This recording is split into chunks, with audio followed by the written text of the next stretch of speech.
All right, we are back on Morning Line. I apologize for the beginning of the program. There were some technical difficulties. If you were watching Morning Line, it all of a sudden just came up. You missed the introduction. As I said this morning, we're talking about the vaccine. Pfizer announcing that they have a vaccine moving forward that sounds very promising. There are other vaccine trials, including one here in Nashville at Vanderbilt. This morning with us is Dr. Buddy Creech. He is the director of the Vandy Vaccine Research Program. And thank you for joining us, sir. We've got folks watching on Facebook as well as here on the Plus, and we're getting some questions. And that one question, you hear the same thing sometimes with the flu. It changes from year to year. What are we learning about COVID-19? Let's say you come up with an effective vaccine for a COVID-19 strain that you're working with to protect us against, and then that strain changes. Does that create a problem with this vaccine, or should there be protections? It's a great question. And we do know that the coronavirus has changed since it was first identified in Wuhan. And many or most of our vaccines are based off that original Wuhan strain of the virus. What we know with the most predominant strain that emerged out of Italy in the spring is that the current vaccines work very nicely against that particular strain of coronavirus. And then we're also following the story very carefully in Denmark, where millions of mink are being exterminated because of an unusual strain of coronavirus that's beginning to circulate in them. I say all of that because we know the virus will mutate. We expect that. We anticipate it. Remember that the vaccines really target just that one protein, that spike protein on the outer shell of the virus. So that's the one place where mutations would have to occur to render the vaccines that are in development ineffective. If mutations occur somewhere else in the virus, that would still be okay. Because our immune response isn't to the entire virus, it's just to that one protein. So the final thing I would say... I was just wondering, is it typically then when a virus mutates, then is it not always then on the surface? I guess you've clarified that, but how often is it? Is that more rare that if the outer shell mutates, so we don't have to worry as much about that, or is that where it usually does happen? It really completely depends on the virus. Some viruses are very capable of mutating very quickly those very important proteins that our immune response recognizes. And that's just simply an adaptation. It's a survival mechanism of the virus to be able to avoid our immune response. I think what's important to say, though, is that this is why we do these large phase 3 clinical studies. We don't want to simply measure the immune response in the laboratory. We want to test these vaccines in the real world, because that shows us that maybe there have been mutations that have occurred. Maybe there have been mutations that are plentiful and we haven't identified them yet. But when we look at the data and we see that over 90% of individuals were protected from COVID in the current vaccine study by Pfizer, that gives us a lot of encouragement. That's what's happening in the real world, is that we're protecting people from a vaccine that was based off that original Wuhan strain of the virus. Okay, and I know a lot of people, their concern is, one, how quickly can we get this? But that also raises the other concern, and there's plenty of people. There are some folks out there that are just against vaccines, and I don't really want to hear about that, all right? But there are others who say, look, I like the idea of getting a vaccine, but I'm worried this is being rushed through, and I worry that one is made available eventually, whenever that may be, and should I trust it? And we've addressed this time and again. We can address it with you. I've addressed this with Dr. Schaffner at Vanderbilt as well. By the time it finally gets to the point when one is available, it sounds to me like it will be coming sooner than what you just described. You like to have 2-3 years of studying something. We're not going to be waiting that long. So does that create some risk? I think it's important to say that as we've done these studies, we've not taken any shortcuts or done the protocols differently or done the studies any differently than we normally do. We start in very small numbers of individuals. We slowly build up the number of individuals that we allow to be in clinical trials. And then we do large clinical trials, sometimes of 30 to 50 to 100,000 people before a vaccine ever sees the light of day. That same thing is happening with these coronavirus vaccines. The difference is that all of us who are in vaccine science or in infectious diseases, pediatrics, we are all hyper-focused on COVID right now. And because of that, there's been a great deal of resources, but a great deal of time and focus just to do these studies.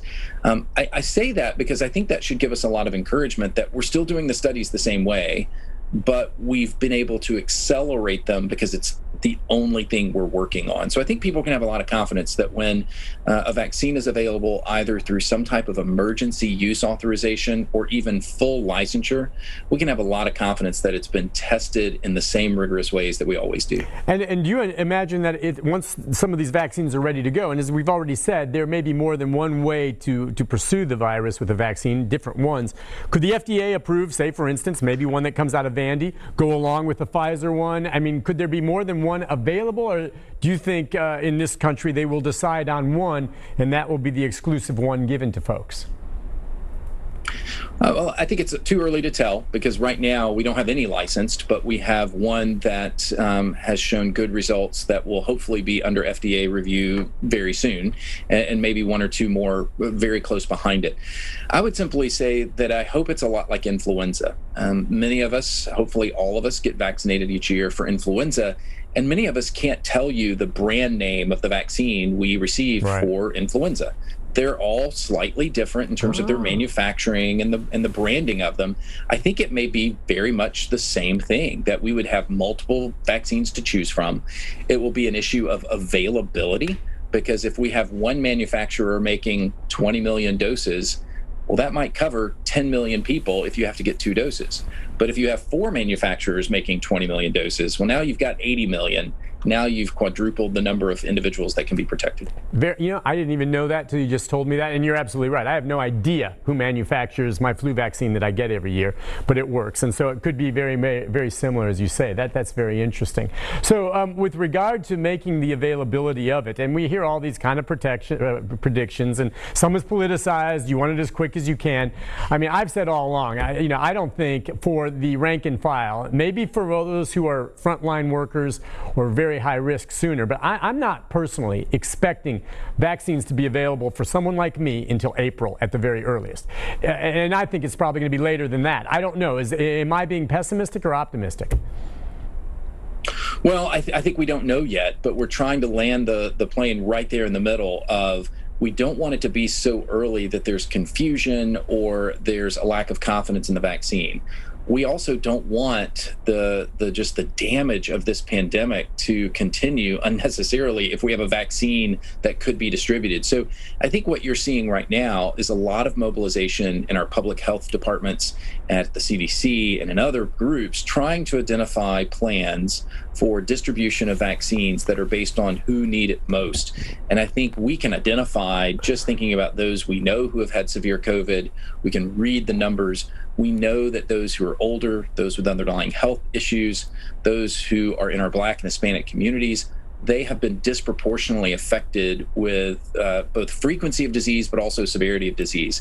And then I think we also have to protect those who are going to be caring for those individuals so that we don't lose our workforce to be able to care for folks who need hospitalization or ICU care. So I think if you look at Tennessee's plan that rolls it out to frontline healthcare workers and emergency responders and to those over 65 with underlying health conditions, I think that's the first wave.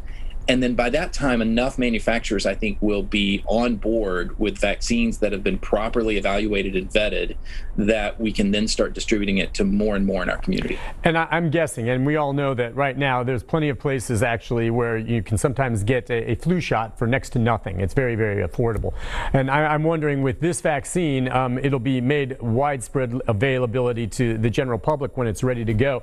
I know that the Pfizer case kind of struck me by surprise. And I don't know if they're all like this. They're saying that to transport this vaccine, it's got to be in like negative 90 degrees temperature. I mean, really freezing cold, and they're coming up with these storage boxes that are full of dry ice to keep it viable until it can be used, which I imagine costs money. So how cost effective is this going to be for an individual to afford? Is this going to be an expensive vaccine?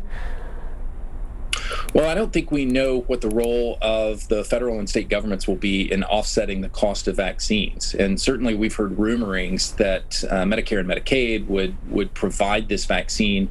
But I think that's a fiscal question that's hard to get around. To your question about cold chain, though, which is what we refer to it as, how do you keep a vaccine at the right temperature throughout the chain of its lifetime? All of our hospitals and medical centers and academic institutions, we're very accustomed to storing things at this temperature.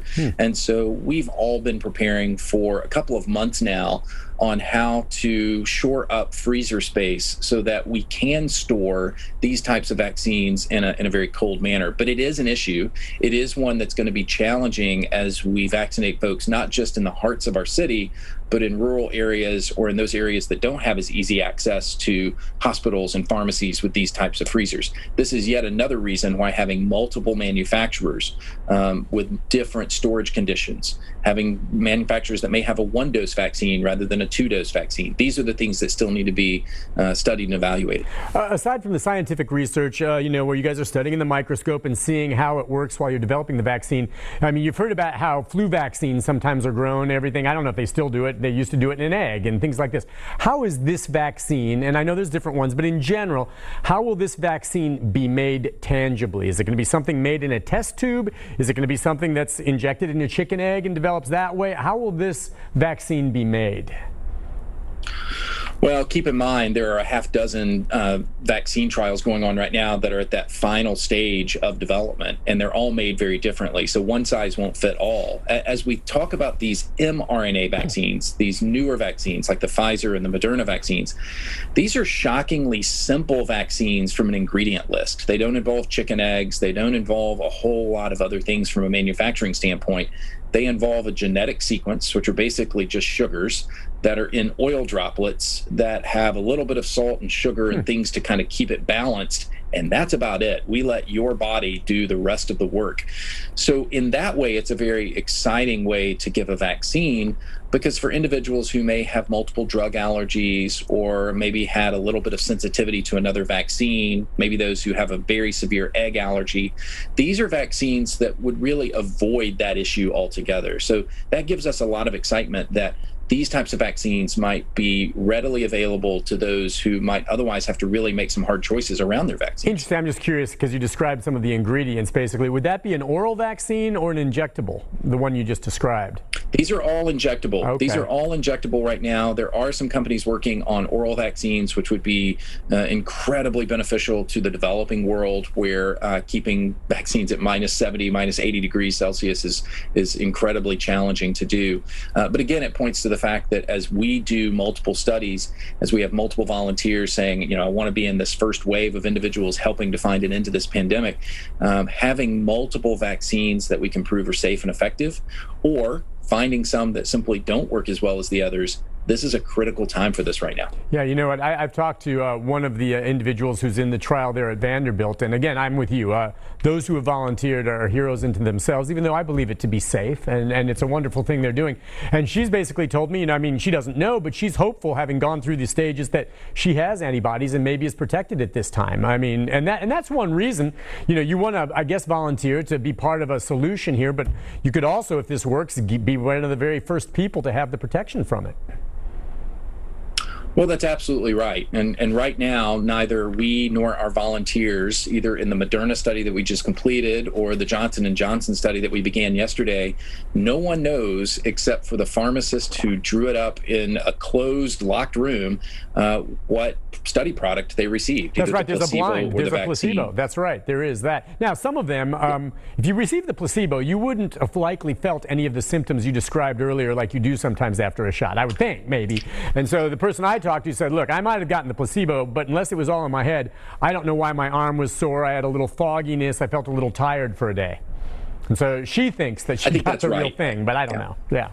So I think that's right. Okay, but we don't know at this point whether or not that individual may have the protections from it, but that's what they'll be looked for antibodies. And I'm curious, by the way, you talked about the volunteers. Is there still need for volunteers? And I know at one point you were saying, look, you want to have volunteers from as many different demographics as possible because there may be different genetic differences in different humans that need to be addressed. Oh, that's exactly right. And if anyone is interested, you can simply email us at vaccineresearch@vumc.org, and you'll get a quick response that tells you how to sign up for any of our studies. I think it's really important right now, and I can't say this too much. We want our clinical trial population to look like Nashville. We want it to be representative of our city, broadly speaking. We also know that we've had a disproportionate effect of this virus in our Black and Hispanic communities. And so we would really love for those who have participated in research before, or maybe haven't, but would love to hear more, I'd be happy to talk with you to give you more information about what it looks like to participate in a clinical trial. I've participated in them. My family has participated in them. It's one of the ways that we can ensure public health in this country, and it's a really great thing to do right now. Dr. Creech, we want to thank you so much for joining us this morning. I really appreciate your time, and you guys just keep doing the great work there and hurry up and get the vaccine, will you? We'll do it. Okay. Thanks so much. Thank you, sir. Hopefully we'll talk again. I appreciate your time. And again, that's Dr. Buddy Creech. He is the director of the Vanderbilt Vaccine Research Program. We're going to take a break. When we come back, I'm going to look at some of the comments from some of you here on Facebook. Also, the phone line's open, 737-7587. What do you think? I mean, you've heard from him there now. I know a lot of people have strong opinions sometimes when it comes to vaccines. Some are just philosophically against vaccines, period, and never want to get them. You know, I don't really want to get into a debate about that as much, but let's just say you were someone who maybe is open to the idea of vaccines, but is concerned about the safety of this one when it comes out, if it's so new. We tried to address that with a doctor, but will you get one of these vaccines when it is ready to go? And we could try to answer some of the other questions that I have that we've done some background on that I'll touch bases on with where we stand on these vaccines and the timetable of when something may be available and who will get it first. This is not a first come, first serve request, I get it thing. This is something that will be divvied out depending on need. And so we'll get into that and more. But please, the phone line's open, 737-7587. And if you have a comment or question on Facebook, join us. We'll be back with more right after this.